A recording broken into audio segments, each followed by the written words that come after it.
In the winter of 1379, a woman named Eleanor stood alone in a stone cell deep beneath a castle in northern France, listening to the sound of masons working above her.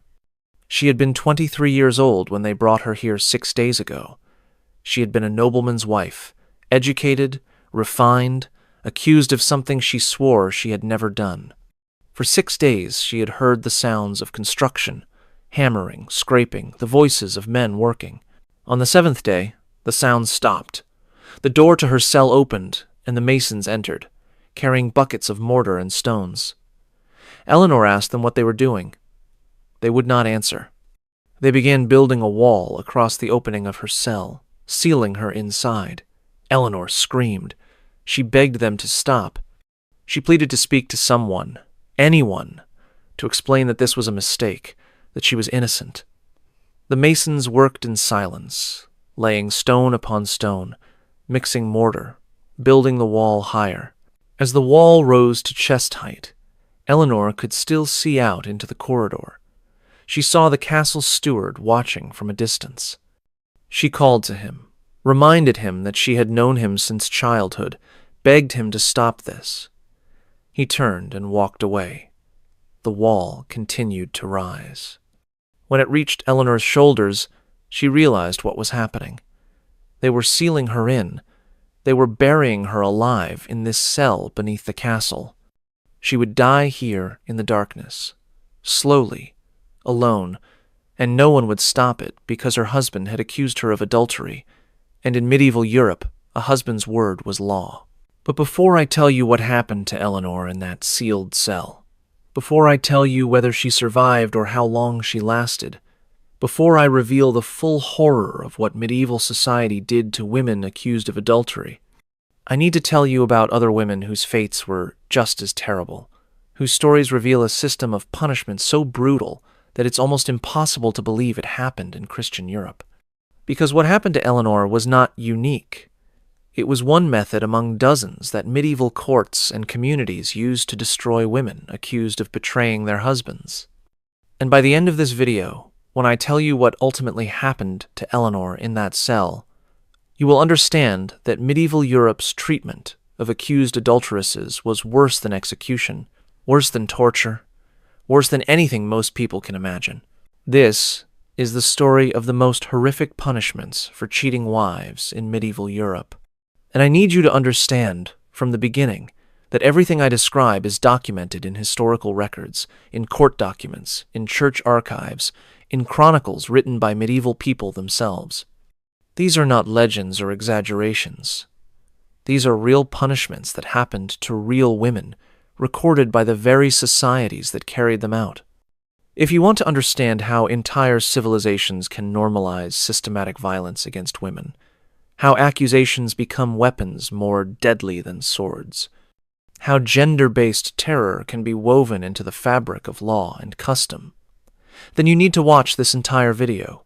Subscribe to this channel right now because we're about to go deep into one of the darkest chapters of human history. Hit that subscribe button and tell me in the comments where you are watching from. Now, let me tell you about Marjorie, because her story shows you how these punishments actually worked in practice, and because what happened to her will help you understand what was waiting for Eleanor in that sealed cell. In the spring of 1342, a woman named Marjorie stood in the village square of a small town in Yorkshire, England, while the blacksmith heated an iron rod in his forge until it glowed orange-red with heat. Marjorie was 31 years old, married for 14 years to a wool merchant named Thomas, who traveled frequently for business. She had been accused of adultery with a young baker named William. The evidence was circumstantial at best, almost laughably thin. A neighbor claimed to have seen William entering Marjorie's home while Thomas was away on one of his business trips. Another neighbor said she had heard laughter coming from inside the house. That was it. That was the entire case against Marjorie. A man entered her home during daylight hours, possibly to deliver bread. Someone heard laughter. From this, an entire community concluded that Marjorie was an adulteress who deserved punishment. Marjorie had not been allowed to defend herself in any meaningful way. She had not been permitted to speak, at the trial held by the local Lord's Court. Her accuser was her husband, Thomas, himself, and under medieval law throughout most of Europe, a husband's testimony about his wife's behavior carried absolute weight. His word was truth. His interpretation of events was reality. Thomas had found out about William's visits through neighborhood gossip that had reached him while he was conducting business in another town. A fellow merchant had mentioned with smirking sympathy that people back home were talking about Thomas's wife entertaining the baker while Thomas was away. Thomas had not witnessed any impropriety himself. He had no evidence beyond the gossip. But the damage to his honor, the public humiliation of being potentially cuckolded, the whispers and knowing looks from other men, these demanded action. His reputation as a man depended entirely on his ability to control his wife, to ensure her absolute fidelity, to punish her publicly and severely if she strayed or even if she appeared to stray. In medieval society, a man who could not control his wife was not a man at all. He was a cuckold, a figure of mockery and contempt, someone who had failed at the most basic duty of manhood. Now Marjorie stood with her hands bound behind her back, while the entire village gathered to watch her punishment. The gathering was not optional. The Lord's bailiff had gone through the village that morning, announcing that all residents were required to attend the punishment of the adulteress Marjorie, wife of Thomas the wool merchant. Attendance was mandatory because these punishments were not just about punishing the individual. They were about teaching the entire community a lesson, about reinforcing social order, about showing every wife what would happen if she stepped out of line, and showing every husband that the law supported his absolute authority. The blacksmith removed the glowing iron from the forge, holding it carefully with heavy tongs. It was a simple rod, about 6 inches long and an inch wide, with a flat end that had been carefully shaped into the letter A for adulteress. The shaping had been done the previous day while Marjorie sat in a cell beneath the manor house, listening to the sound of metal being hammered and knowing that iron was being prepared to mark her flesh permanently. Marjorie could feel the heat radiating from the metal as the blacksmith approached her, the rod glowing bright orange, waves of heat distorting the air around it. She tried to back away, an instinctive recoil from the approaching agony. But 2 men stepped forward and grabbed her arms, holding her firmly in place. One of them was her own cousin, a man she had known her entire life, but his face showed no sympathy, no doubt only a grim determination to do his duty as a member of the community enforcing justice. The blacksmith positioned himself directly in front of Marjorie. He looked into her eyes for just a moment. Was that pity? Apology? Or simply the cold efficiency of a craftsman about to perform a task? Then pressed the glowing iron against Marjorie's left cheek. The sizzle of burning flesh was audible across the entire square, a sound like meat being seared on a hot pan, sharp and stomach-turning. Marjorie screamed, a sound of such pure, undiluted agony that it seemed to come from somewhere deeper than her throat, torn from her very soul. The scream echoed off the buildings surrounding the square, bouncing back and forth, filling the air with the sound of her suffering. The smell of burning flesh and hair filled the air, acrid and nauseating, making several people in the crowd turn away or cover their noses. But most watched with grim fascination, their faces showing a mixture of righteous satisfaction, vicarious horror, and perhaps relief that they were standing in the crowd rather than being held at the center of it. The blacksmith held the iron in place for several seconds that must have felt like hours to Marjorie, ensuring the brand would be deep enough to scar permanently, clear enough to be read easily, marking her forever as an adulteress. When he finally removed the iron, Marjorie collapsed to her knees, her legs no longer able to support her weight. She sobbed and gasped, her hands still bound behind her back so she could not even touch her face or try to ease the burning pain. The letter A was burned into her left cheek, about 2 inches high, the flesh charred black in the center with red, blistering skin around it. Blood mixed with clear fluid oozed from the wound. Everyone who saw her for the rest of her life would know immediately what she had done or what she had been accused of doing. She would never be able to hide her shame. She would never be able to start over somewhere else where people did not know her history. The brand announced her disgrace to anyone who looked at her face. But the branding was only the beginning of Marjorie's punishment, and this is crucial to understand about medieval justice for accused adulteresses. The punishment was never just one thing. It was always multiple, always public, always designed to destroy the woman physically, socially, economically, and psychologically. The goal was not simply to punish the specific act of adultery, which in Marjorie's case had never even been proven to have occurred, but to utterly annihilate the woman as a person, to make her an example so terrifying that every other woman in the community would be paralyzed with fear at the mere thought of stepping out of line. After the branding, Marjorie was barely conscious from pain and shock. The agony radiating from her cheek was so intense that it seemed to fill her entire head, making it difficult to think or see or process what was happening around her.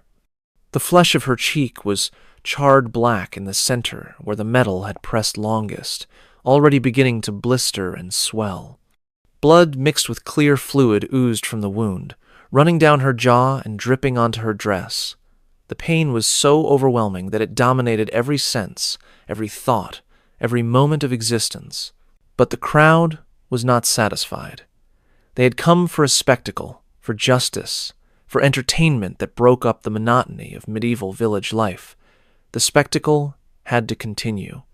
Under English common law and local custom that had been practiced for generations, a woman convicted of adultery faced multiple forms of punishment, each one designed to humiliate her thoroughly and to ensure that she would serve as a warning to every other woman in the community. Marjorie was dragged across the square, her feet barely able to move, leaving tracks in the dirt where she stumbled. The men hauling her showed no gentleness, no consideration for her pain. She was pulled to the pillory that stood permanently erected in the center of the square, a wooden framework with holes for the head and hands that had been built decades ago and had held countless people over the years. The wood stained dark from weather and from the bodily fluids of those who had been locked in it. The pillory was designed not just to hold the condemned, but to cause them physical suffering.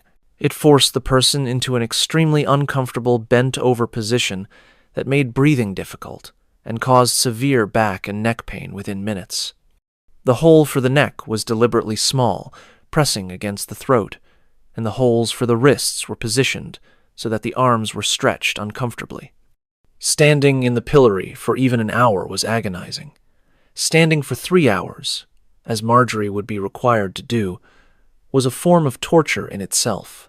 Marjorie's neck and wrists were locked into the device, the wooden bars closed and secured with an iron pin. She was forced to stand bent over at an unnatural angle, her back already beginning to ache, her neck compressed by the wooden collar.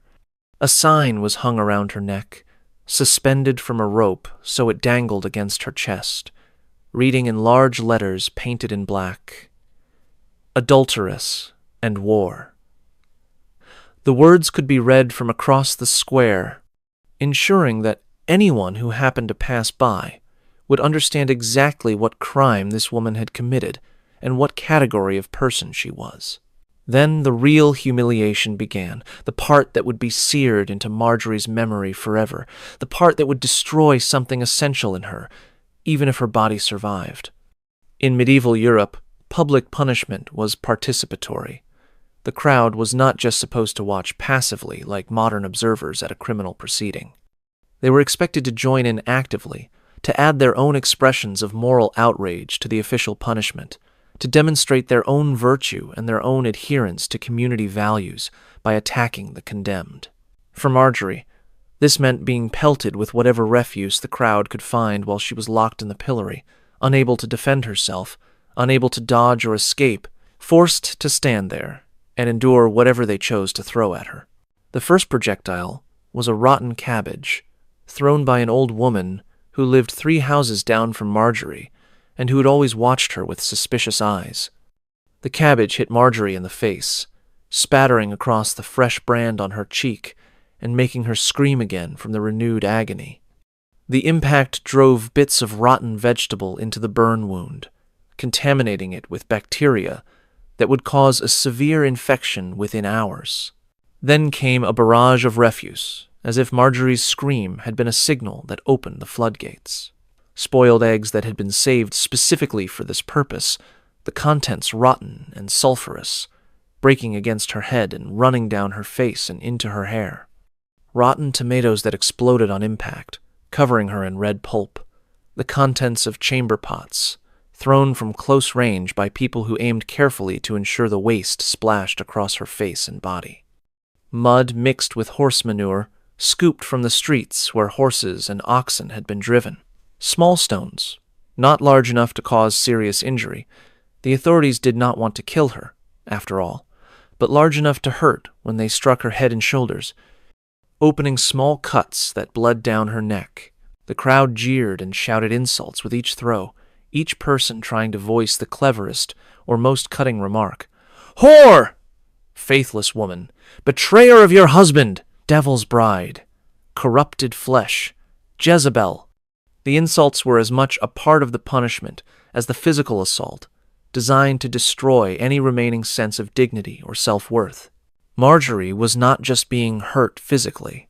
She was being told, again and again by everyone she knew, by her neighbors and acquaintances and people she had lived among her entire life, that she was worthless, that she was less than human, that she deserved this treatment, that she had brought this suffering upon herself through her own wickedness.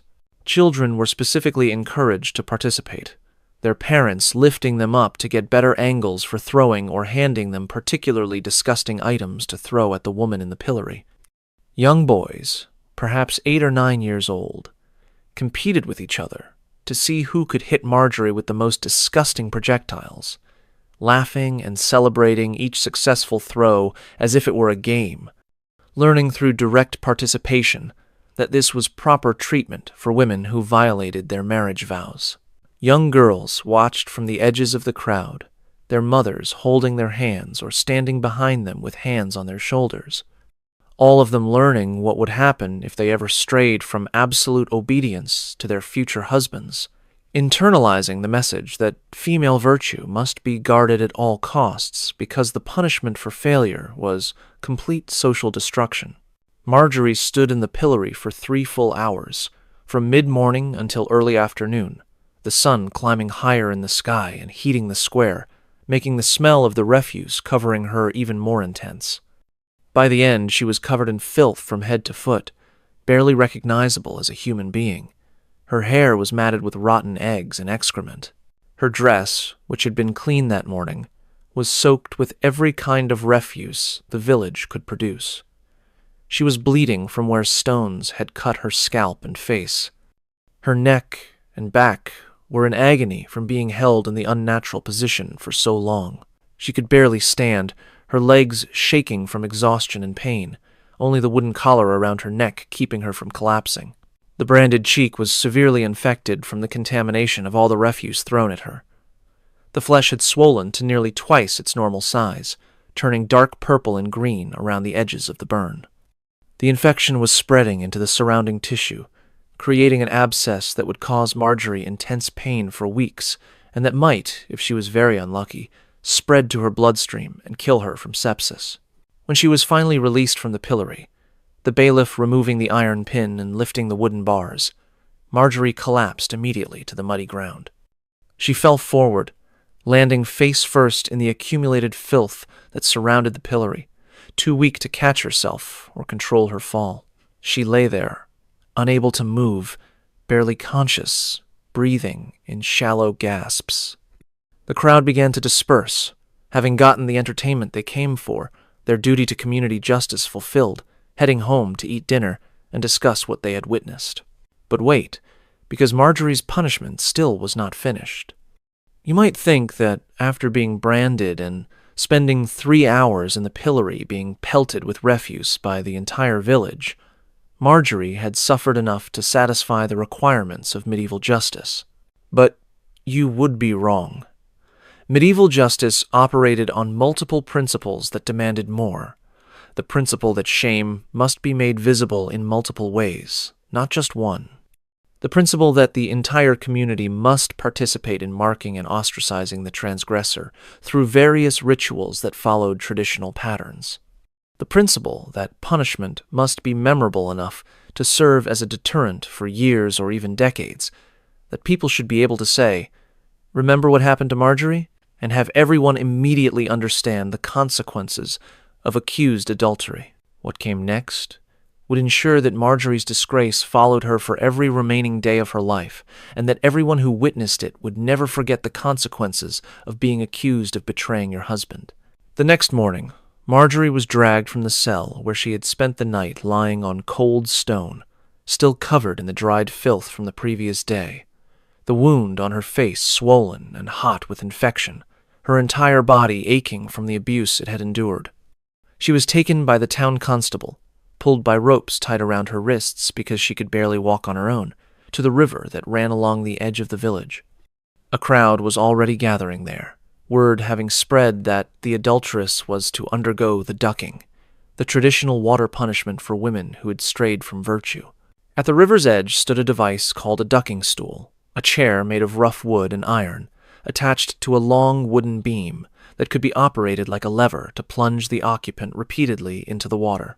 Ducking stools were used throughout medieval England and parts of continental Europe primarily for punishing women, scolds, gossips, brewers accused of selling bad ale, and most commonly, women accused of moral offenses like adultery.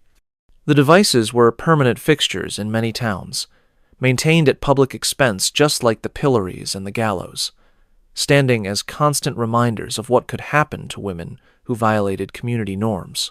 The official justification for ducking was that the cold water would cool the hot passions that led women to sin, that immersion in the purifying element would cleanse them of their corruption and restore them to virtue. This explanation was written into legal codes and church teachings, giving the punishment an air of medical and spiritual legitimacy. The real purpose, which everyone understood but rarely stated openly, was humiliation and physical torment disguised as correction and purification, another method of breaking the condemned woman physically and psychologically while entertaining the crowd. Marjorie was dragged to the ducking stool and forced into the chair. Her arms were bound to the armrests with leather straps, pulled tight enough to cut into her skin. Her body was secured to the back of the chair with a rope around her waist, tied so she could not escape or even struggle effectively.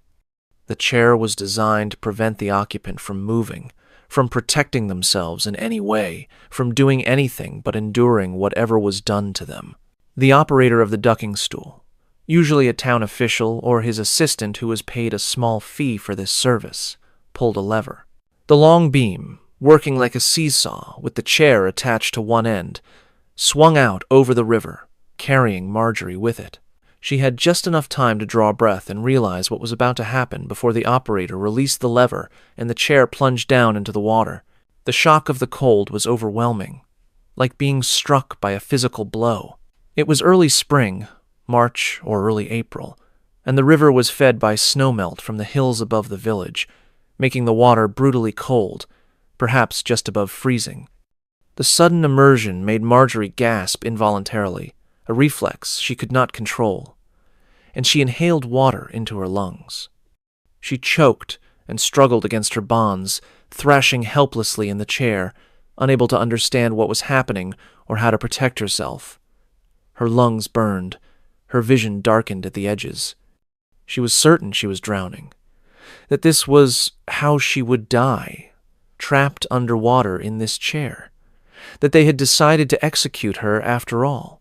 Just as her consciousness was beginning to fade, just as she was on the verge of passing out from lack of oxygen, the operator pulled the lever again, and the beam raised her out of the water. Marjorie broke the surface, coughing and gasping, water streaming from her hair and clothes, her body shaking violently from the cold.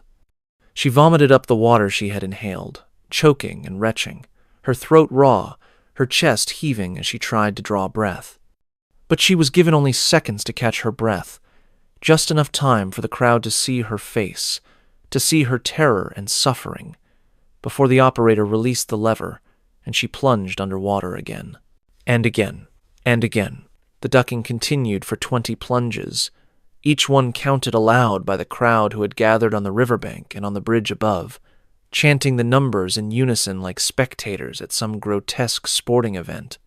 1, 2, 3. Each time Marjorie went under, she was held there for longer periods, the operator carefully calibrating how long he could keep her submerged without actually killing her, walking the line between punishment and execution. Each time she came up, she was gasping and choking more desperately, coughing up water, her body shaking so violently from cold and terror that the chair rattled against the beam. By the 10th ducking, Marjorie was no longer struggling. She hung limp in the chair between immersions, barely conscious, water pouring from her mouth and nose with each raising, her head lolling forward. Her lips had turned blue from cold. Her skin had taken on a grayish cast. She looked more like a corpse than a living person. By the 15th ducking, she was no longer making any sound when she came up from the water, just gasping weakly and shaking. Her eyes were unfocused, rolled back in her head. Some in the crowd began to murmur that perhaps this was enough, that perhaps they were going to kill her, that perhaps the punishment was going too far. But the operator continued, following the sentence that had been pronounced, the traditional 20 duckings for an adulteress. By the 20th and final ducking, Marjorie appeared more dead than alive. Her skin was blue from cold and lack of oxygen. Her breathing was shallow and labored, barely perceptible. The violent shaking had stopped, replaced by occasional twitches that might have been voluntary movement or might have been death spasms. She was pulled from the stool and laid on the riverbank like a piece of discarded clothing, water pouring from her lungs as she was positioned on her side by rough hands that cared nothing for her comfort. The constable kicked her roughly in the ribs to see if she was still alive. She moaned weakly, a sound more animal than human, confirming that she had survived. This was considered a successful punishment, severe enough to be memorable, to provide a spectacle, to satisfy the community's demand for justice, but not fatal.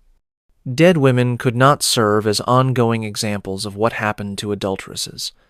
Dead women could not walk through the village with their brands visible, reminding everyone of the consequences of straying. Marjorie needed to survive so she could continue to be punished every day by her very existence.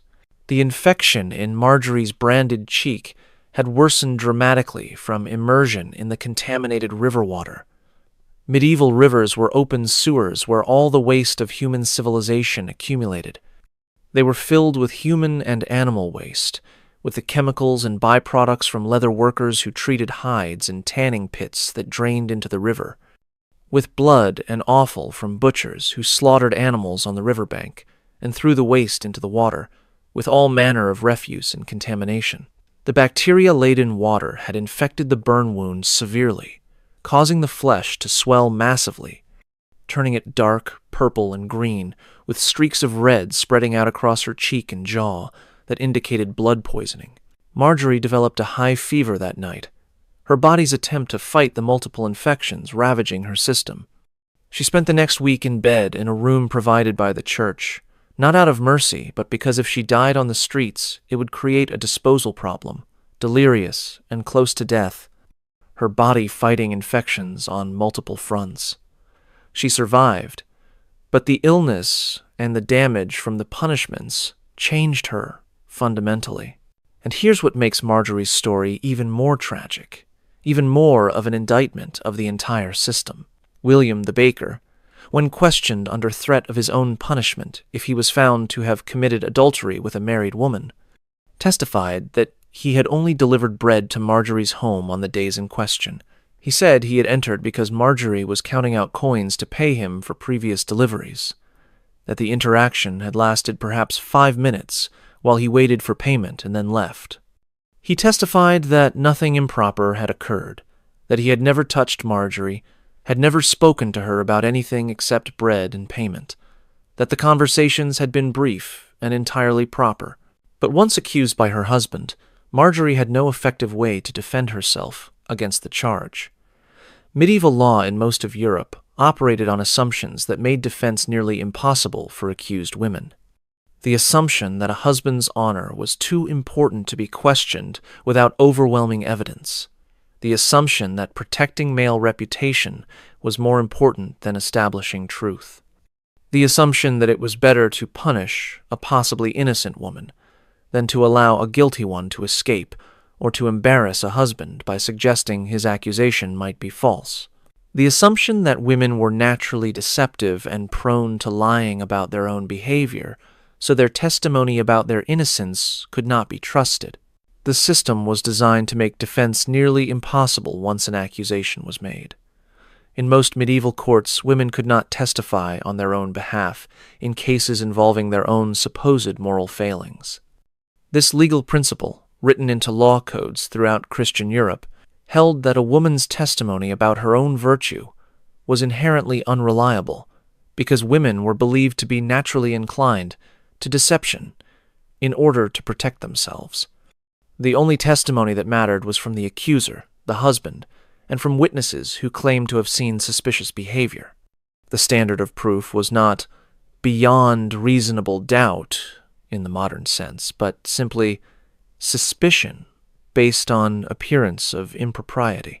This meant that a woman could be convicted and brutally punished based solely on having been seen talking to a man who was not her husband, on having smiled at someone, on having been insufficiently modest in her dress or behavior, on having failed to immediately report to her husband every interaction with another male.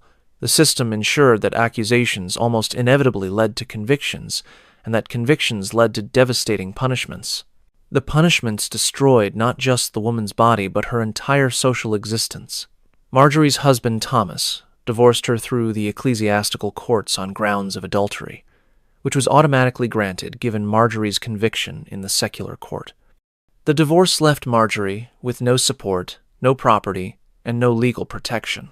Under medieval law throughout most of Europe, when a marriage was dissolved due to the wife's adultery, the husband kept all marital property.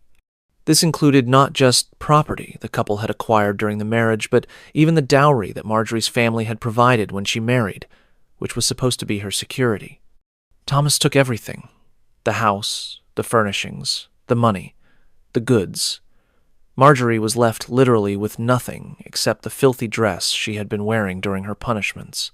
She could not work in any respectable trade. No one would hire a woman branded on the face as an adulteress. The brand was specifically designed to make her unemployable, to ensure she could never rebuild a normal life. She could not work as a servant in any respectable household because her presence would corrupt the moral atmosphere, or so people believed. Morality was thought to be contagious in medieval society, both virtue and vice spreading from person to person through association. A branded adulteress in a household would contaminate the virtue of the other servants, or so the reasoning went. She could not work with other women in textile production, the most common form of women's work, because the other women refused to associate with her, claiming she would corrupt them, or that they could not be seen associating with such a woman without damaging their own reputations. The only work available to her was the most degrading and dangerous, collecting refuse from the streets, cleaning latrines, perhaps selling her body, though even in that profession her brand made her less desirable than unmarked women. The irony was not lost on anyone, least of all Marjorie herself. She had been branded as a whore for allegedly committing adultery. Now the only way she could survive was to actually become what she had been falsely accused of being. She could not attend church without people whispering and pointing. The priest would not allow her to take communion or to participate in any of the sacraments, marking her as outside the community of Christian souls. She was not quite formally excommunicated, but she was effectively excluded from full participation in Christian religious life, which in medieval Europe meant she was excluded from the most important aspects of community belonging. Children would follow her in the streets, chanting, "Adulteress, adulteress," in mocking sing-song voices, throwing small stones or mud at her. Adults would spit at her when she passed or throw things, repeating the violence of her public punishment on a smaller scale every day. She was effectively exiled while remaining physically in the same town, isolated among people she had known her entire life. After 6 months of this existence, of being unable to find work, of surviving on scraps and occasional coins from people who took pity on her, of sleeping in abandoned buildings or under hedges because no one would rent her a room, Marjorie left the village. She hoped that perhaps in another place where no one knew her history, where no one had witnessed her punishments, she might be able to start over, to find some kind of life. But the brand on her face made this impossible. The brand was specifically designed to be permanent, to be immediately recognizable, to announce to anyone who saw it exactly what crime the bearer had committed.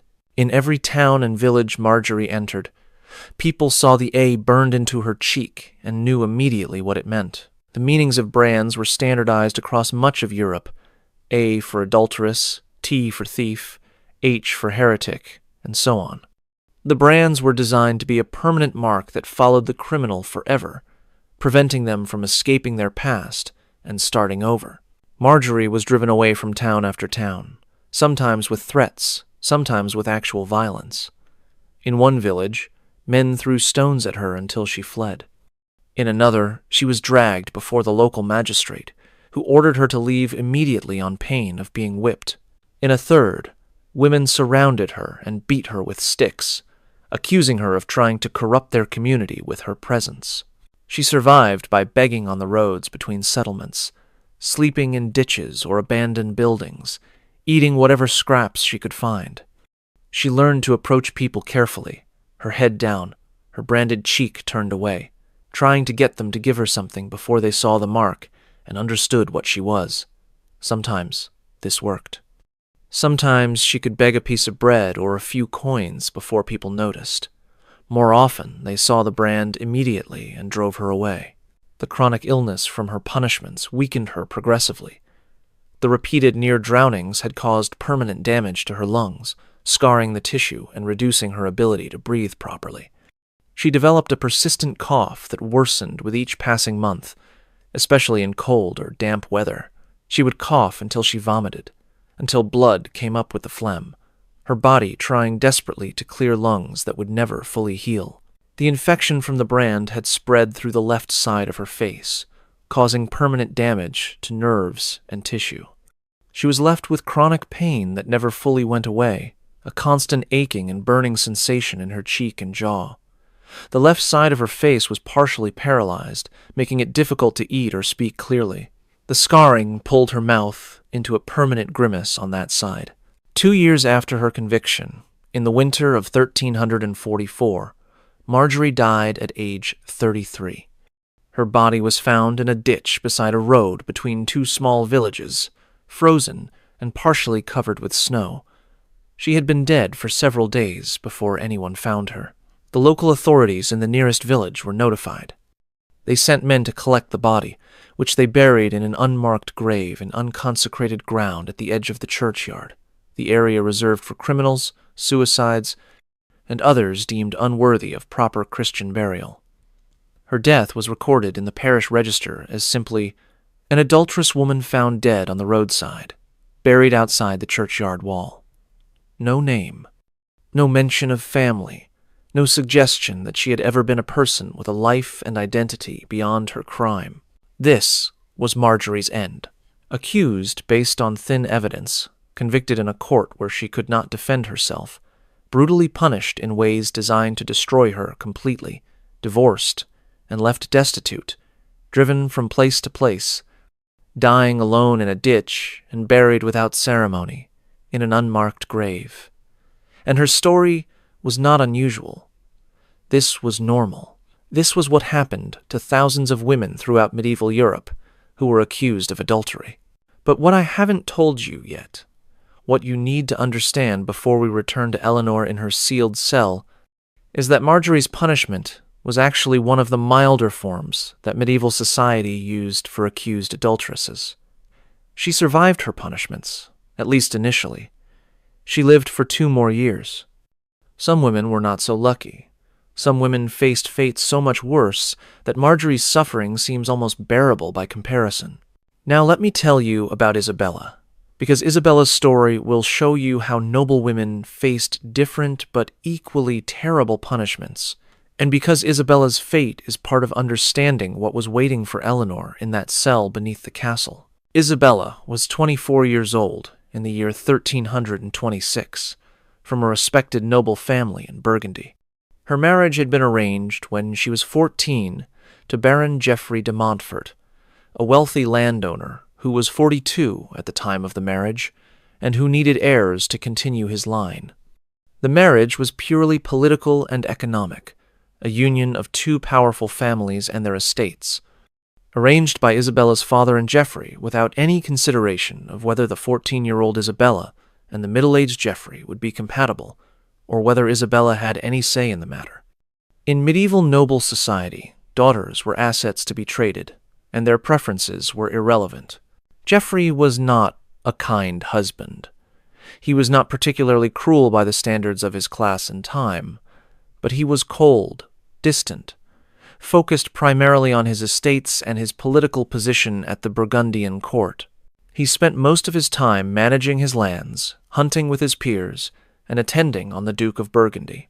Isabella lived in Geoffrey's castle with minimal companionship except for servants and Geoffrey's household staff. She was isolated, lonely, trapped in a life she had not chosen with a man she barely knew and who showed her little affection or attention. Geoffrey's household chaplain was a young priest named Pierre, who had been educated at the University of Paris, one of the great centers of learning in medieval Europe. Pierre was intelligent, well-read, perhaps 27 years old when he came to serve in Geoffrey's household. When Pierre arrived at the castle to serve as chaplain, Isabella was 18 and desperately lonely. She had been married for 4 years, had produced no children despite Geoffrey's periodic attention, which came irregularly and without affection, and spent her days with almost no one to talk to except servants who could not speak to her as equals because of the vast social distance between a baron's wife and household staff. Isabella and Pierre began having conversations in the castle library where Geoffrey kept his small collection of books, perhaps 24 volumes, which was actually quite a substantial library for a provincial noble. They discussed theology, philosophy, the classical texts that Pierre had studied at university. They talked about Aristotle and Augustine, about whether the world was eternal or created, about the nature of the soul, about questions that had never occurred to Isabella before, because no one had ever suggested to her that women were capable of thinking about such things. For Isabella, who had received only the most minimal education before marriage, basic reading in French and Latin, elementary religious instruction, training in household management and needlework, these conversations were a revelation, an opening into a world of ideas she had never known existed. For Pierre, Isabella was an intelligent and sympathetic listener, in a world where most nobility treated priests as little more than servants. Their friendship was based on genuine intellectual companionship and mutual respect, something rare in medieval society where most relationships were defined by hierarchy and social utility. The friendship was completely innocent, at least initially. They never touched. They never spoke of anything improper. Their conversations were always in public spaces, the library, the chapel, the castle garden, where servants were present and could observe them. They discussed ideas, not feelings, philosophy, not attraction.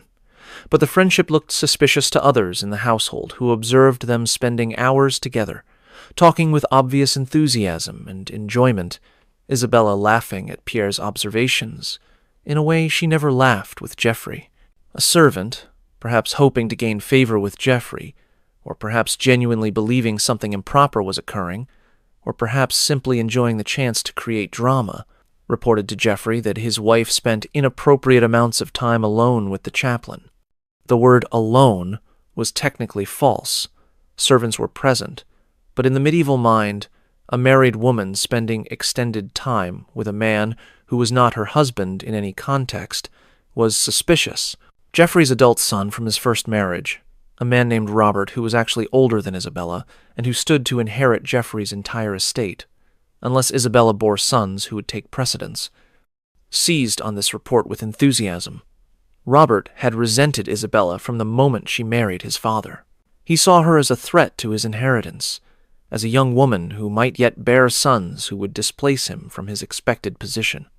Now, he had an opportunity to destroy her, to eliminate the threat she represented by convincing his father that Isabella was an adulteress who needed to be removed.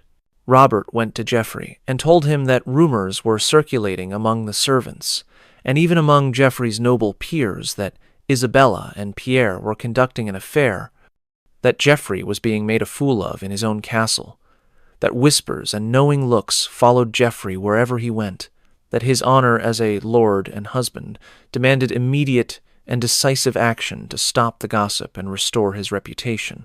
Geoffrey confronted Isabella in a rage, bursting into her chambers late one evening with Robert following behind him. Isabella, confused and frightened by her husband's unusual anger, Geoffrey was normally cold but controlled, insisted that her relationship with Pierre was completely chaste, that they had only discussed books and ideas, that nothing improper had ever occurred, that she had always behaved with complete propriety. Geoffrey did not believe her. Or perhaps he did believe her, but chose to act as if he did not, because accusing her of adultery served his purposes in multiple ways. It gave him the excuse to get rid of a wife who had failed to produce the heir he wanted after 10 years of marriage.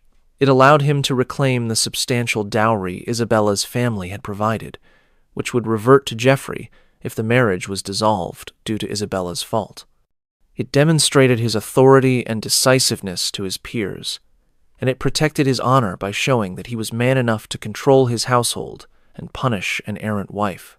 But here's where the story reveals how trapped noblewomen were in medieval society, how they faced different but equally terrible punishments than common women. Geoffrey could not simply brand Isabella or subject her to the brutal public punishments used on women like Marjorie. Isabella's family was too powerful, connected to other noble houses throughout Burgundy and beyond. If Geoffrey openly harmed Isabella in ways that left visible scars or that resulted in her death, it would create a blood feud with her relatives, potentially leading to private war between the families, to raids on each other's estates, to a cycle of violence and revenge that could continue for generations. Medieval nobility had to be careful about how they dealt with each other's family members, because violence against one member of a noble family could trigger obligations of revenge that destroyed the delicate web of alliances and marriages that held noble society together.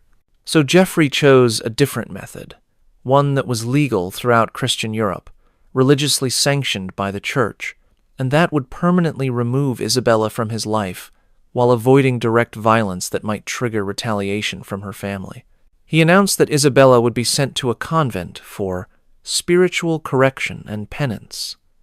This sounds relatively benign to modern ears, almost gentle, a woman going to live with nuns, to pray and find peace.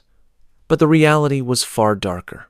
Isabella was not being given a choice to take vows and become a nun, which would have been a respectable path for a noblewoman.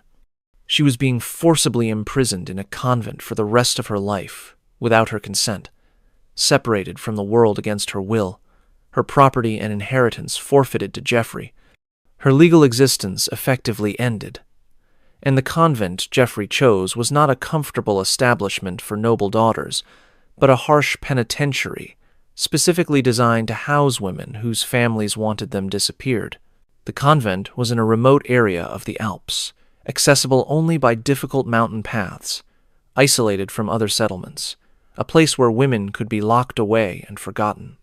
It was known throughout the region for its harsh discipline and its strict enclosure, for accepting women sent there for punishment rather than vocation, for asking no questions as long as the family paid the substantial fees required for perpetual imprisonment.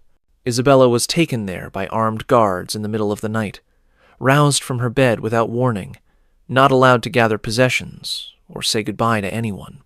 She was placed on a horse and led away from Geoffrey's castle under guard, traveling for weeks through countryside she had never seen, sleeping at night in way stations or rough inns, treated not as a noblewoman but as a prisoner being transported to her place of confinement. Under feudal law throughout Europe, Geoffrey had absolute authority over his wife. She was his property, his to dispose of as he saw fit. The Church, which normally protected women seeking sanctuary in convents, and which sometimes intervened in cases of obvious abuse, sided with the husband in cases of accused adultery. The theological reasoning was that adultery was such a serious sin, such a violation of the sacred marriage bond, that wives accused of it forfeited the Church's protection and could be dealt with by their husbands as seemed appropriate.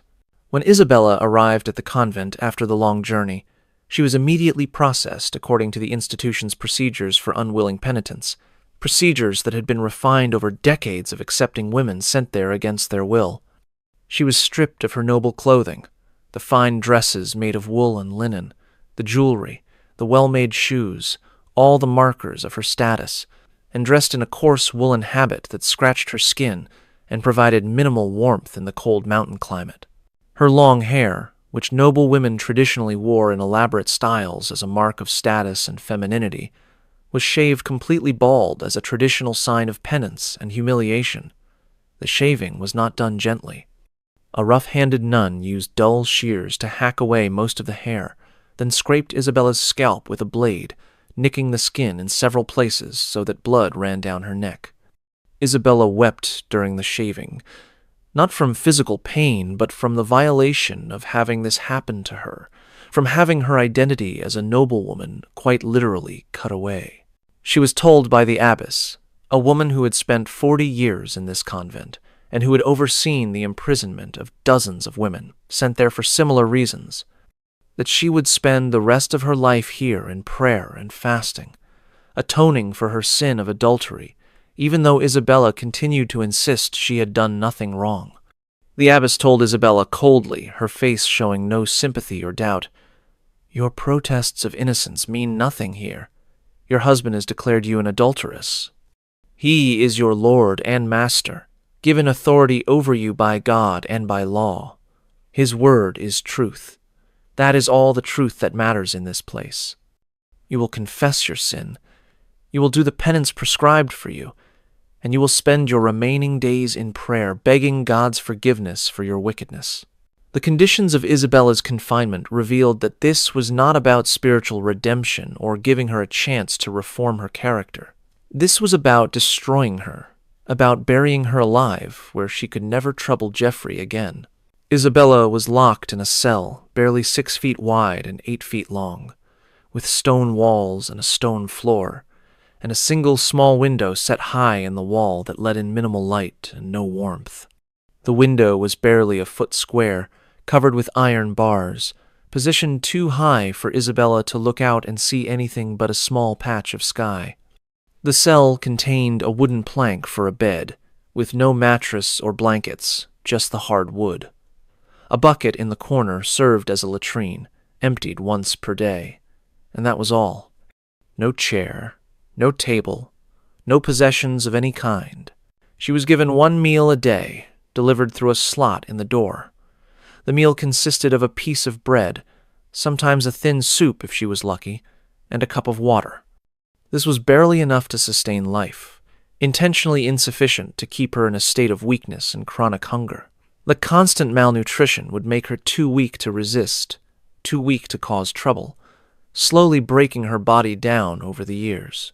She was allowed out of her cell only to attend religious services, which occurred 7 times throughout each day and night, following the traditional monastic schedule: matins at midnight, lauds at dawn, prime at 6 in the morning, terce at 9, sext at noon, none at 3 in the afternoon, vespers at sunset, and compline before bed.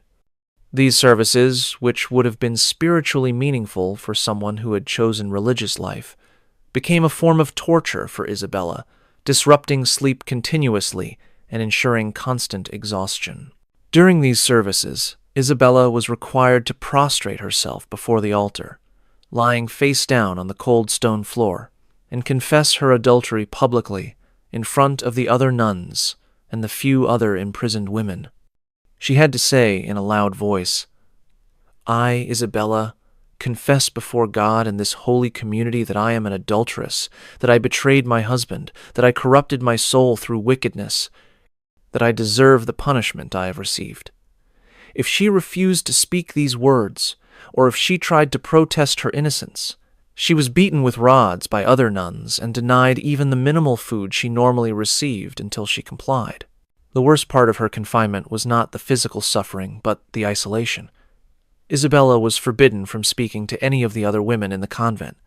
The few other imprisoned women, sent there by their families for various supposed crimes, were kept separated from each other, and from the nuns who had taken vows by choice.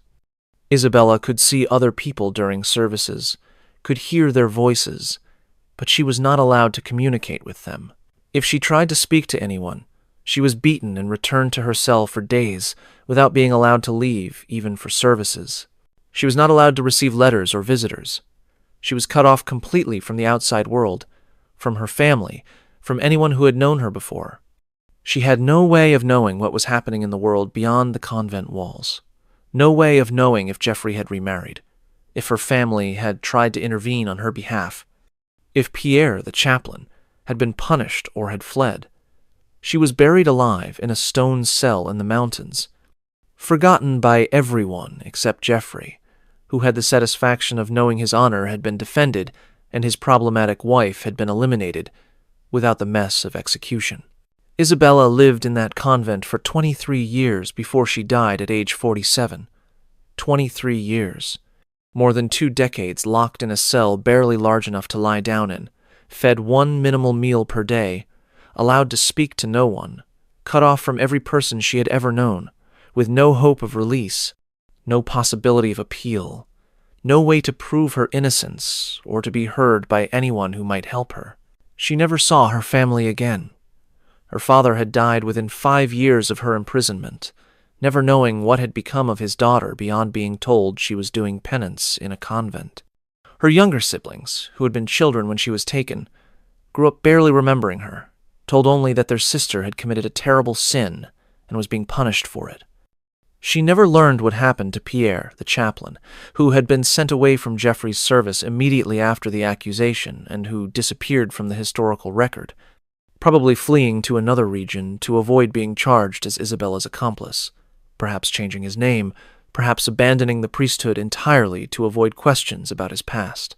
She spent more than 2 decades confined to a few square feet of stone, praying the same prayers over and over, fasting until her body was skeletal, insisting to God, if not to her captors, that she had done nothing wrong.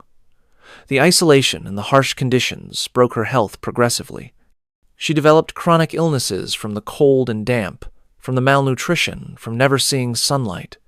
Her teeth fell out from scurvy. Her joints became arthritic from sleeping on hard stone in the cold. Her mind began to deteriorate from the isolation and the monotony, from having no mental stimulation beyond the same prayers repeated endlessly.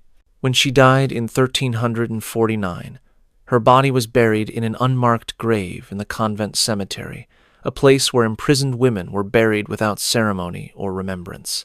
No one notified her family.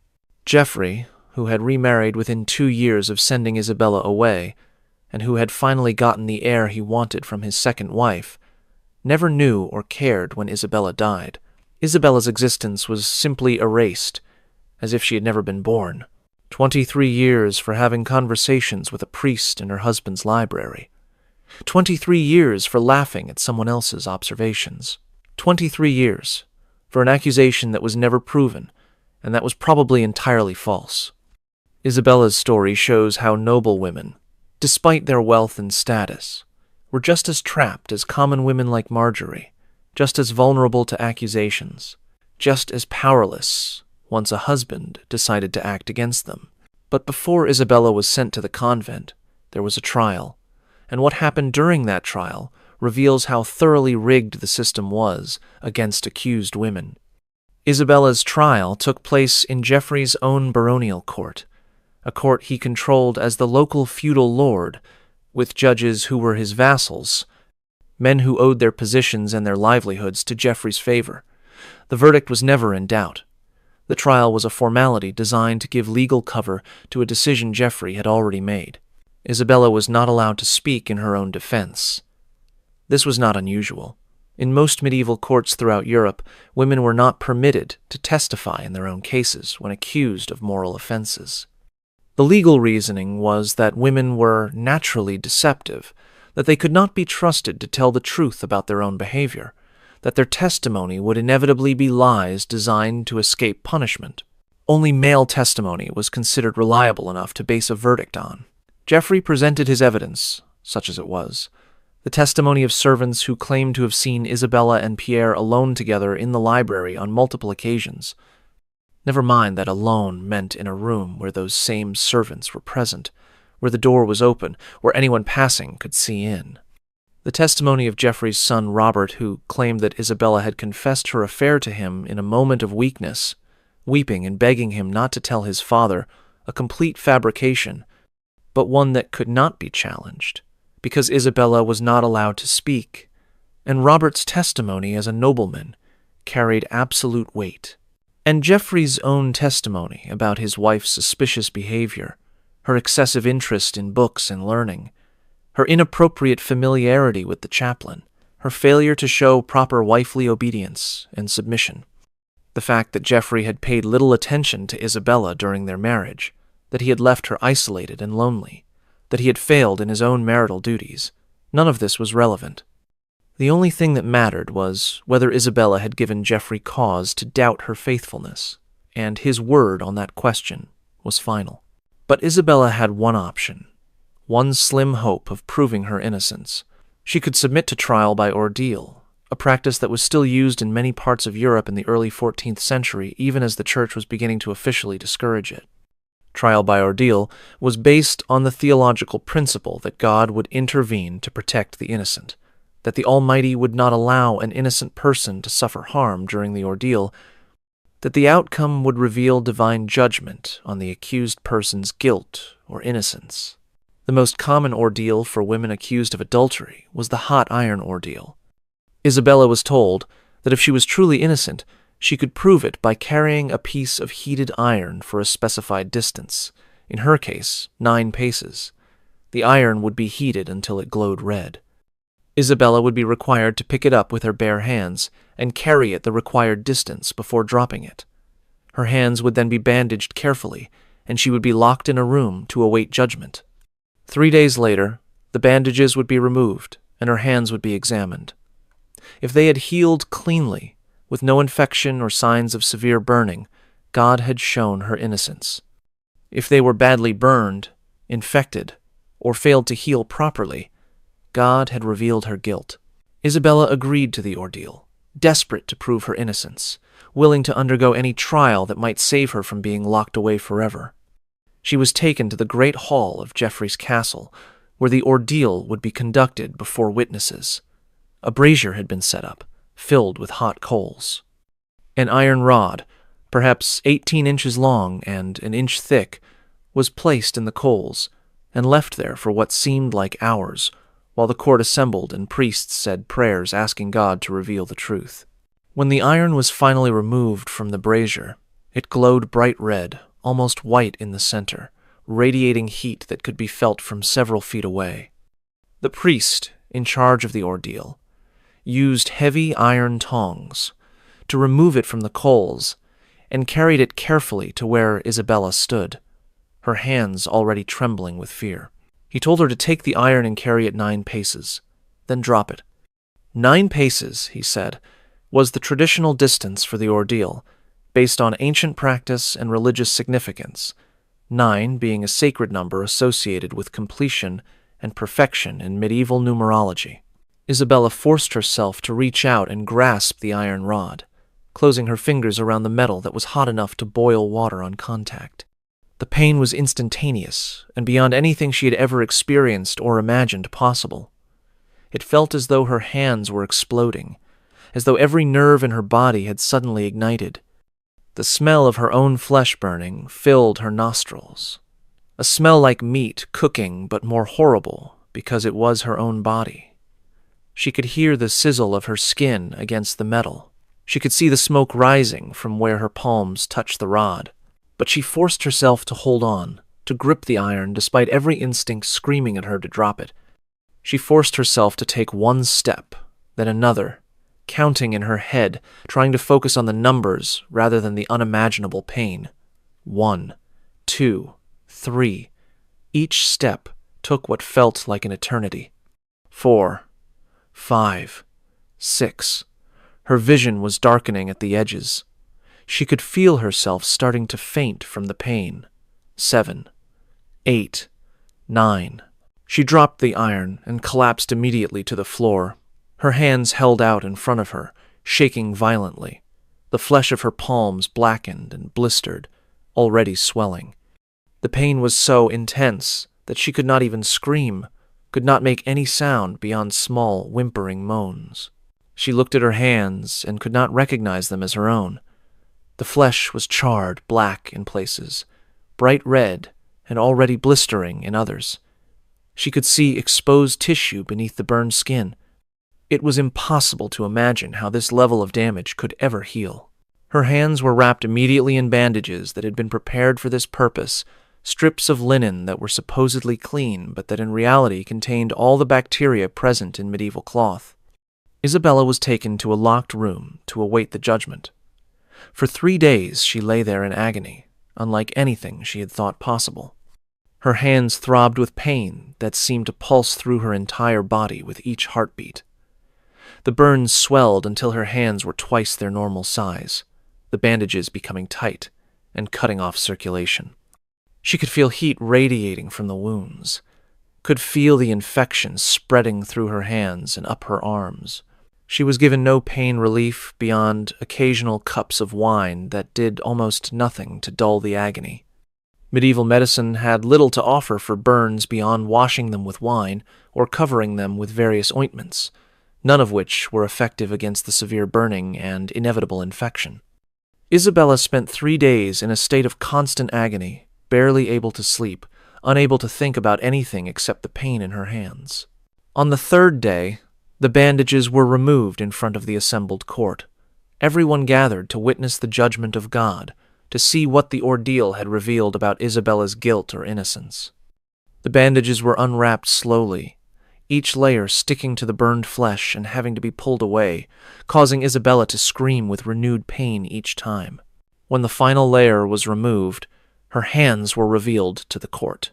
Isabella's hands were a mass of burned, infected flesh. The skin was blackened and blistered, weeping fluid. The burns showed clear signs of severe infection, red streaks extending up her arms, the flesh around the burns swollen and discolored, a foul smell coming from the wounds. Under the rules of trial by ordeal as they had been practiced for centuries throughout Christian Europe, this meant God had revealed her guilt. An innocent person's hands would have healed cleanly, would have shown signs of miraculous recovery. The severity of Isabella's burns and the obvious infection proved that she was guilty, that God had refused to protect her because she was an adulteress. Of course, the ordeal was impossible to pass under any circumstances, and this is what makes it so insidious as a tool of the legal system. Holding a red-hot iron for 9 paces would cause severe burns to anyone, regardless of guilt or innocence. The human body does not have any mechanism to protect against such extreme heat. The flesh will burn. The pain will be extreme. And given medieval medical knowledge, which had no understanding of bacteria or antiseptic technique, infection was virtually inevitable. Any burn severe enough to result from holding red-hot iron would become infected within 3 days when bandaged with medieval cloth and given no real treatment.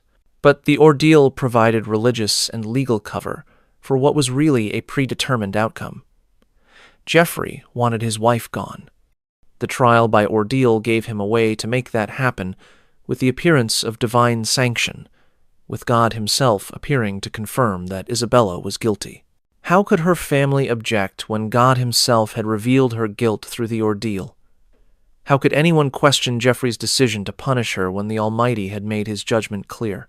Isabella was sent to the convent immediately after the ordeal, before her hands had any chance to heal, while they were still infected and causing her excruciating pain. She made the long journey to the mountains with her hands wrapped in dirty bandages, receiving no medical care, the infection spreading progressively. She spent the first months in the convent in constant agony as the burns slowly healed over the course of weeks, leaving her hands scarred and partially crippled for the rest of her life. Her fingers healed in curled positions, stiff and difficult to straighten, so that she could barely use her hands for even simple tasks. The scars were thick and ropey, pulling at the skin of her palms and fingers, and the pain never fully went away. For the rest of her 23 years in that cell, her hands ached constantly, especially in cold weather, a permanent reminder of the injustice that had been done to her. Now, let me tell you about Alice, because Alice's story reveals how women of the lower classes faced punishments that were, if anything, more brutal and more public than what noblewomen like Isabella endured. And Alice's fate will help you understand what was done to women throughout medieval society, from the highest nobility to the lowest peasants. In 1368, a woman named Alice lived in a small village in southern Germany, in a region where local customs regarding punishment for adultery were particularly brutal. Alice was 26 years old, married to a farmer named Hans for 8 years. They had 3 children, 2 daughters aged 6 and 4, and a son aged 2. Their life was hard, as life was for all peasant families, but it was manageable. They had a small plot of land that they worked, paying a portion of their harvest to the local lord as rent. They had a modest house, a cow, some chickens. They were not wealthy, but they were surviving, which was all most people could hope for in medieval Europe. Then came the harvest season, when a traveling merchant named Friedrich passed through the village. Friedrich was in his 30s, charming and well-spoken, selling cloth and small luxuries to villagers who had grain or wool to trade after the harvest. He stayed at the village inn for several days while conducting his business with local farmers. Alice encountered Friedrich at the village well where women gathered water every morning and evening. The well was the social center of the village, where women would meet, exchange news, and talk while drawing water for their households. Friedrich came to the well daily to get water for the inn. He was friendly and talkative, telling stories about his travels. He had been to cities, real cities with stone buildings and markets and cathedrals, places Alice had never seen and could barely imagine. He told stories about Italian merchants trading in silks and spices from the Orient, about the Gothic cathedrals being built in France with their incredible height and stained glass windows, about the port cities where ships came from distant lands bringing exotic goods. For Alice, whose entire life had been confined to this village and the surrounding fields, whose days were filled with back-breaking labor and who rarely spoke to anyone except her family and a few neighbors, these stories were fascinating. They spoke briefly several times over the days Friedrich remained in the village. Friedrich was genuinely friendly, enjoying the chance to talk to someone who listened with such interest. Alice laughed at his stories and asked questions, enjoying the brief respite from the grinding hardship of her daily life. Their conversations were completely innocent. They were public, taking place at the village well in full view of anyone passing by. They were brief, lasting perhaps 5 or 10 minutes at most. Other women were always present. Friedrich and Alice never touched, never spoke of anything personal or inappropriate. But they were observed by other villagers, and in the close, suspicious world of a medieval village, observations led to interpretations, interpretations led to gossip, and gossip led to accusations. Women watching from their doorways or passing by on their way to the well noted that Alice seemed to enjoy talking to the merchant too much, that she smiled too much when speaking with him, that she laughed at his stories, that she asked questions about his travels in a way that suggested she was interested in him as more than just a source of news, that she lingered at the well longer than necessary when Friedrich was there, drawing her water slowly, finding reasons to stay and listen. In the closed world of a medieval village, where everyone watched everyone else constantly, where social control depended on neighbors policing each other's behavior, where female virtue was monitored more carefully than any other aspect of life, these observations were enough to create a scandal. Women began to whisper to each other that Alice was behaving inappropriately with the traveling merchant. that she was showing too much interest in a man who was not her husband, that her behavior was unseemly for a married woman, that perhaps there was more going on than innocent conversation, though no one claimed to have seen anything actually improper. The assumption was that where there was smoke, there must be fire, that a woman who smiled too much must be guilty of more than smiling. When Friedrich left the village, after completing his business, Alice thought nothing more of it. The brief break in her routine was over. She would return to her normal life of hard work and caring for her children and managing her household. But the rumors that had started during Friedrich's visit did not stop when he left. They continued to grow, fed by gossip and suspicion and the tendency of isolated communities to turn any deviation from norm into a scandal.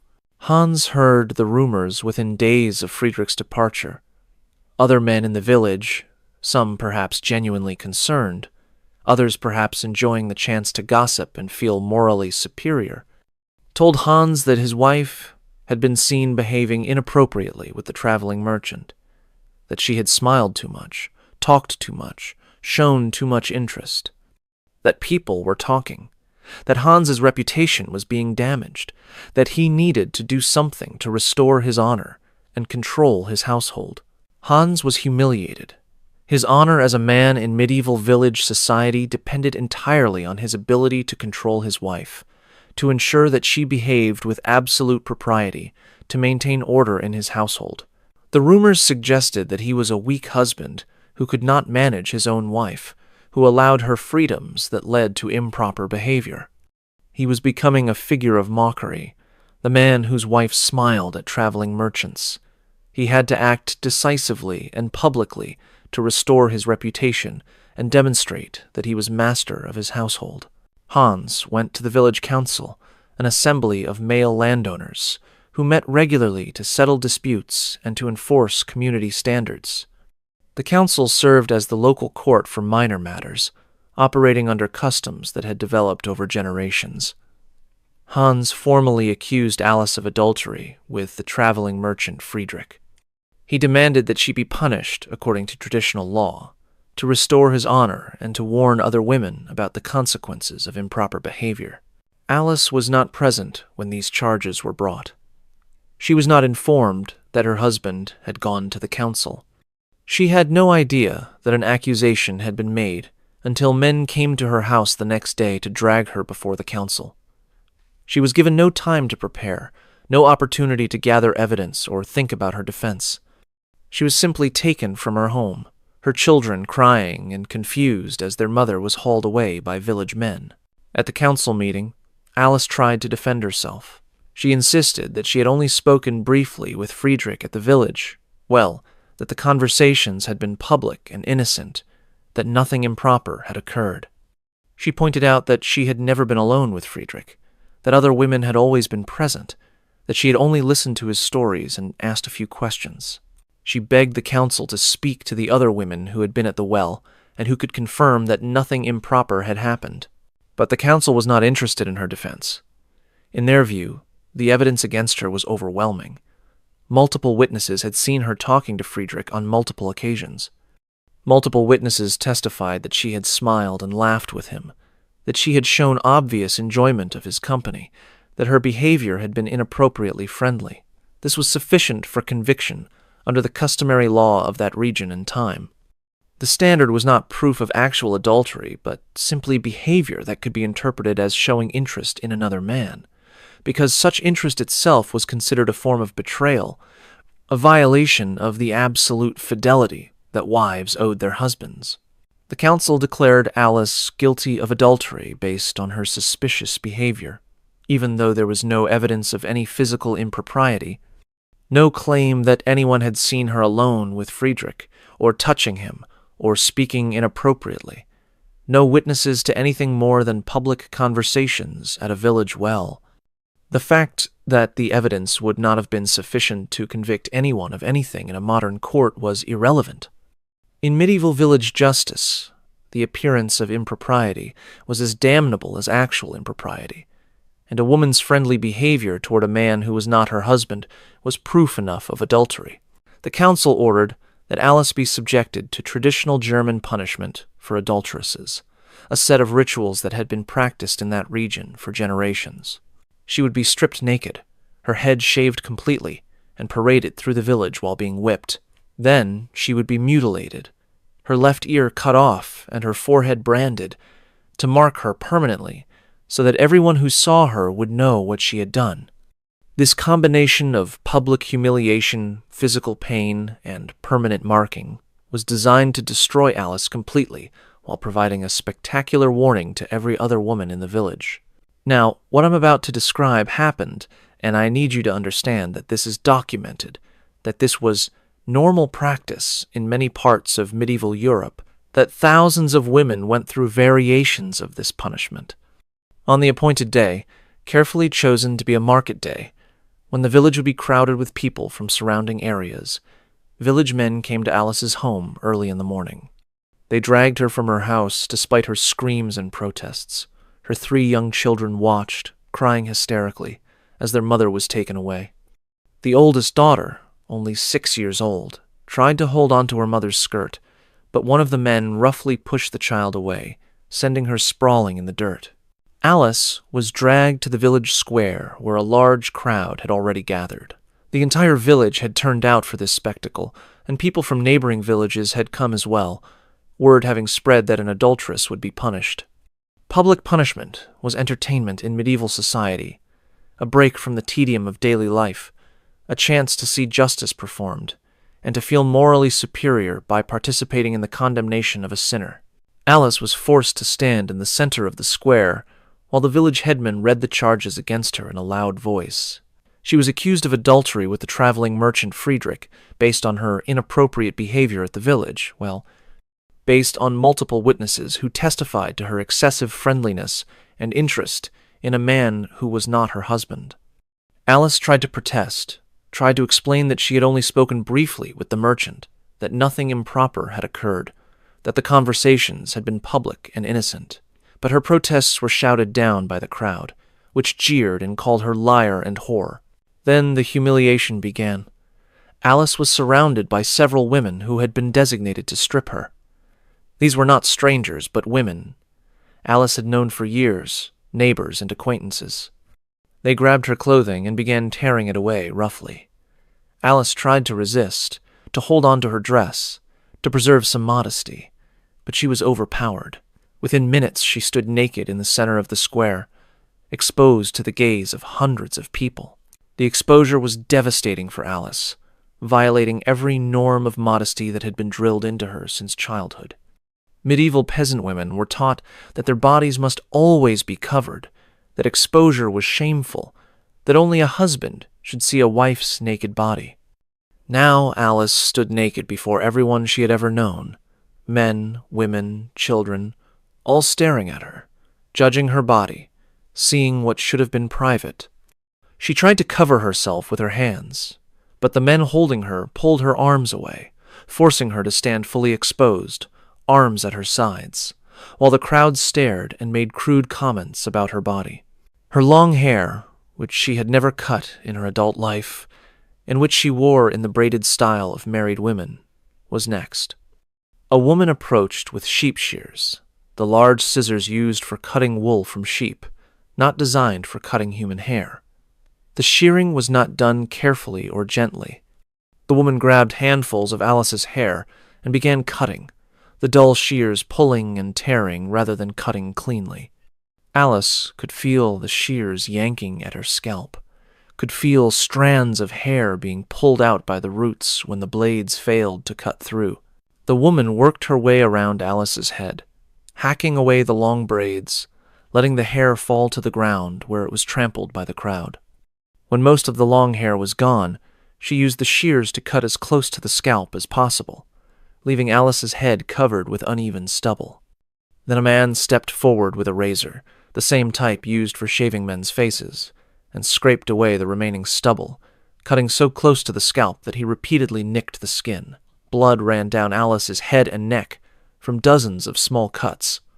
The shaving hurt, but more than the physical pain was the psychological impact of having this done to her, of being forcibly altered, of having her appearance and her identity literally cut away. Then the parade began.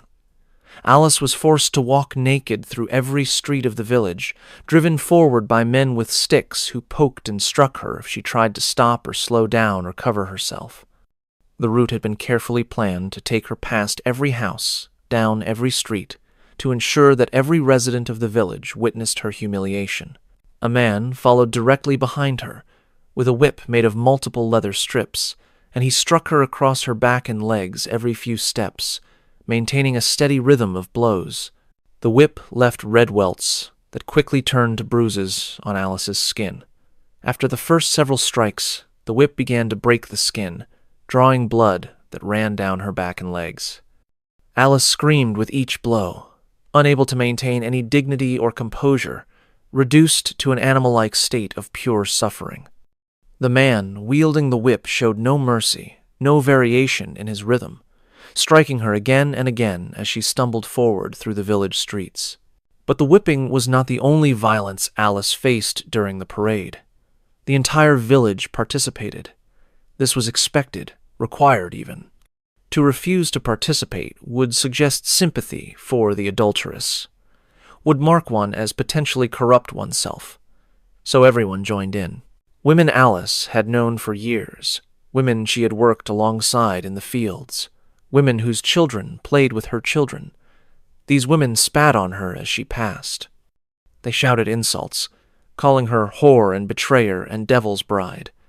Some of them threw things, handfuls of mud, animal waste, rotten vegetables that had been saved specifically for this purpose. The missiles struck Alice's naked body, covering her in filth, adding to her humiliation. Men threw stones, not large ones that might cause serious injury or death. The authorities did not want to kill her, but stones large enough to hurt when they struck. They hit Alice's arms and legs and back, adding bruises to the wounds from the whip. Some men made crude jokes about Alice's body, mocking her nakedness, making comments about her physical characteristics that reduced her to an object for their amusement. And the children, Alice's neighbors' children, children who had played with her own children, they participated too. Their parents handed them rotten vegetables to throw or showed them how to gather mud from the streets. The children threw their projectiles and laughed, learning through direct participation that this was appropriate treatment for women who violated community standards, internalizing the lessons about women's place and women's vulnerability that would shape their own behavior for the rest of their lives. The parade lasted for hours. The route wound through the village multiple times to ensure that everyone got multiple opportunities to witness Alice's humiliation and to participate in her punishment. By the time the parade finally ended back in the village square, Alice was barely recognizable as a human being. Her naked body was covered completely in mud, blood, animal waste, and the rotten vegetables that had been thrown at her. Her back and legs were torn open from the whipping, the flesh hanging in strips in some places. Her feet were bleeding from walking barefoot over rough ground and sharp stones. She was bruised from head to foot from the stones that had struck her. She collapsed in the square, unable to walk any further, her body simply giving up. She lay in the dirt while the crowd continued to mock her, lying in her own blood and the filth that covered her, too exhausted and too broken to move or to care anymore what happened to her. But the punishment was not finished, and what happened next was designed to ensure that even if Alice somehow survived and recovered, she would never be able to escape what had been done to her. The village blacksmith was summoned, bringing his tools to the square. He had been instructed to carry out the mutilation in front of the assembled crowd, to complete Alice's marking as part of the public spectacle. First, he would cut off Alice's left ear. Then he would brand her forehead with a hot iron shaped like the letter H for Hure, the German word for whore. The ear cutting was not done cleanly or mercifully. The blacksmith was not a surgeon or a physician. His tools were not designed for precise cutting of human flesh. He had a knife that he normally used for cutting leather and rope, a blade that was reasonably sharp but not designed for medical procedures. He grabbed Alice's left ear, pulling it away from her head, and began sawing through it with the knife. The cutting was agonizing. The knife blade had to work through skin and cartilage and the complex structure of the ear, and the blacksmith had to saw back and forth because the cartilage was tougher than he expected. Alice screamed and struggled weakly, but she was held down by several men, her head pressed to the ground so she could not move. Blood poured from the wound, running down the side of her head and pooling on the ground beneath her. The blacksmith worked for what felt like an eternity, sawing through the ear until he finally managed to separate it completely from Alice's head. He dropped the severed ear onto the ground, where it was immediately trampled by the crowd pressing forward to see better. The wound left behind bled profusely, the side of Alice's head covered in blood that kept flowing no matter how she tried to press her hand against it. Then the blacksmith moved to the second part of the mutilation. He had a portable brazier that had been brought to the square for this purpose, filled with hot coals. An iron rod with the letter H shaped at one end had been heating in the coals during the parade and the ear cutting, and now it glowed red hot, ready for use. The blacksmith pulled the rod from the coals with tongs. He approached Alice where she lay on the ground, too weak and too broken to resist anymore. He pressed the glowing iron against Alice's forehead, right in the center above her eyebrows, where it would be visible to anyone who looked at her face. The smell of burning flesh filled the square. Alice's screams intensified to a pitch that seemed impossible for a human throat to produce, a sound of such pure agony that it made even some of the spectators turn away or cover their ears. The blacksmith held the iron in place for several seconds, ensuring the brand would be deep and permanent, then removed it. Alice's forehead now bore a clear H burned into the skin, the flesh charred and blistered, blood and fluid oozing from the wound. She lost consciousness finally, her body and mind unable to take any more, shutting down to escape the unbearable reality of what was being done to her. Water was thrown on her face to revive her. She came to slowly, disoriented, in more pain than she had known was possible. The crowd began to disperse now that the spectacle was over, people heading home or to the market, discussing what they had witnessed, commenting on whether the punishment had been appropriate and sufficient, most agreeing that it had been a good lesson for the village's women. Alice was left lying in the square. No one helped her or offered any care. Eventually, hours later, she managed to crawl to the edge of the village and collapse in a ditch, too injured to move further. She lay there through the night, cold and in agony from her injuries, drifting in and out of consciousness. When she finally made her way back to her house the next day, moving slowly, barely able to walk, she found that Hans had already gone. He had taken their 3 children, her daughters and her son, and had left for his brother's farm in another region. He had petitioned the local church court for an annulment of their marriage on grounds of adultery, and the annulment had been granted immediately based on Alice's conviction in the village court. The house had been stripped of everything valuable. Hans had taken his children to start a new life away from the shame of having an adulterous wife, and he wanted no further connection to Alice. Alice was left completely alone. She had lost her husband, her children, her home, everything she had ever had. She was mutilated, unable to work, marked permanently as an adulteress. The brand on her forehead and her missing ear identified her immediately wherever she went, announcing to everyone what she had been convicted of, ensuring that she would never be able to escape or rebuild any kind of normal life. She tried to survive in the village for a few days, but people drove her away, refusing to give her food or shelter, telling her that her presence contaminated their community. She tried to find work in neighboring villages, walking from place to place despite her injuries, but everywhere she went, people saw her mutilations and understood what they meant. Some places, she was driven away immediately with threats. Other places, people stared and whispered, but no one would hire her or help her. She survived for several months by begging on the roads between settlements, sleeping in barns when she could find them, or under hedges when she could not, eating whatever scraps she could find or steal. But the injuries from her punishment never healed properly. The wound where her ear had been cut away became infected, the infection spreading into her skull, causing terrible headaches and fever.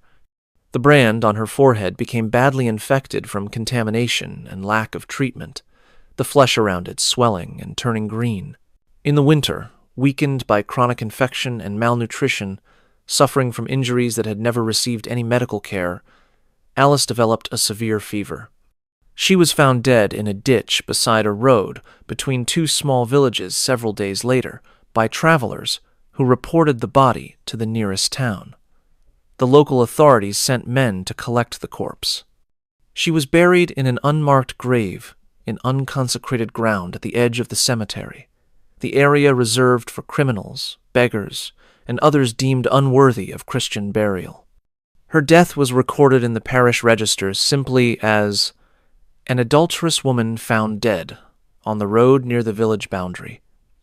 No name, no age, no mention of a family or children. No suggestion that she had ever been a person with a life and an identity beyond her conviction. Alice was 27 years old when she died.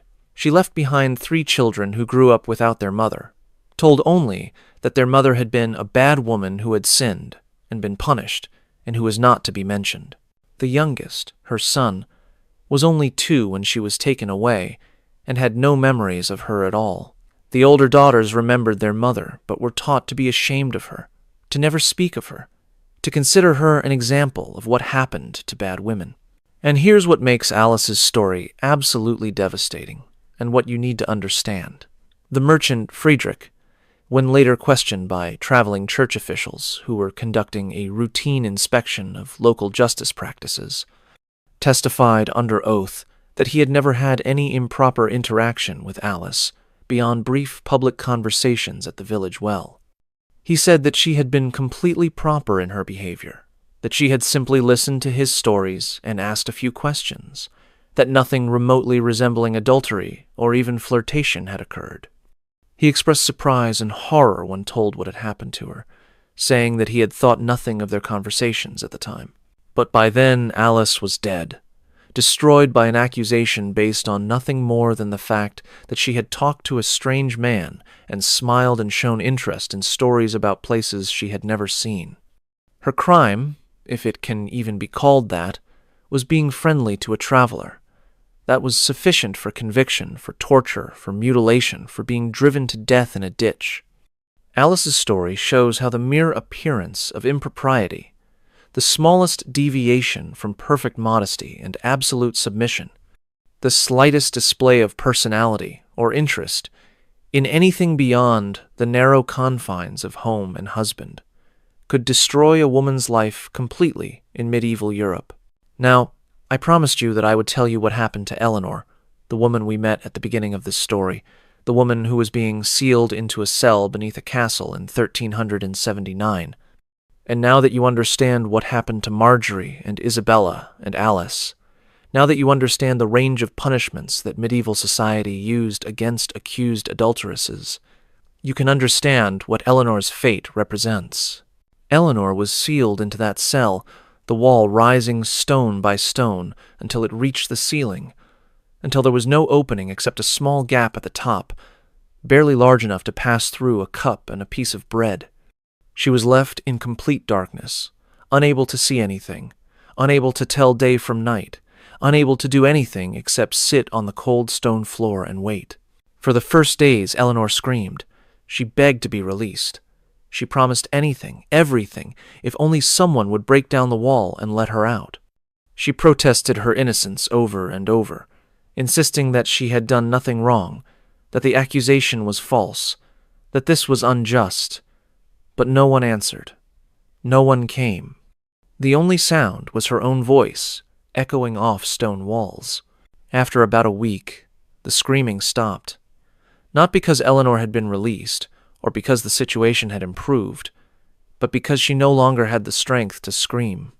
She had been given minimal food and water through the small opening, just enough to keep her alive, but not enough to maintain her strength. She spent most of her time lying on the floor, too weak to move, drifting in and out of consciousness. According to the records that survived, because yes, this was documented, this was recorded in the castle's accounts as an expense for the masons and for the minimal food provided, Eleanor survived in that sealed cell for 42 days before she died. 42 days in complete darkness. 42 days with barely any food or water. 42 days unable to stand or move or see anything or hear anything except her own breathing and heartbeat. 42 days going slowly mad from the isolation and the darkness and the knowledge that she had been buried alive and that she would die here and that no one would help her. When she finally died, the wall was torn down and her body was removed. She was buried without ceremony in the castle grounds. The cell was sealed permanently, the entire incident treated as a private family matter that did not need to be discussed publicly. Eleanor's family was told that she had died of an illness. They were not told the truth about what had been done to her. Eleanor's crime? She'd been accused by her husband of having an affair with a visiting nobleman. The evidence was that they had been seen talking privately in a castle corridor. That was all. A conversation. But her husband, wanting to be rid of a wife he had grown tired of, used the accusation to dispose of her permanently, in a way that avoided scandal and that ensured she could never return to trouble him or to tell anyone what had been done to her. This is what medieval Europe did to women accused of adultery. This is what happened when societies organized themselves around absolute male authority, when women were considered property, when honor was valued more than truth or justice or human life. Marjorie branded and ducked until she died in a ditch. Isabella locked in a convent cell for 23 years. Alice mutilated and driven to death on the roads. Eleanor sealed alive into a stone tomb beneath a castle. And thousands upon thousands of other women, whose names we do not know, whose stories were not recorded, who suffered and died under a system designed to destroy them. What do you think about this history? How should we remember these women and what was done to them? Leave your comments below. And if you believe this history needs to be told, that we need to understand how gender-based violence has been systematically used throughout history to control women, then subscribe to this channel and share this video. Hit that subscribe button right now. The medieval buildings still stand throughout Europe. Tourists visit them every day. But in those squares, women were branded and mutilated. In those convents, women were imprisoned for decades. In those castles, women were sealed into cells and left to die. The stones remember, even if we have forgotten. Remember Marjorie. Remember Isabella. Remember Alice. Remember Eleanor. Remember all the women whose names we do not know. They were people. They suffered. They existed. See you in the next video.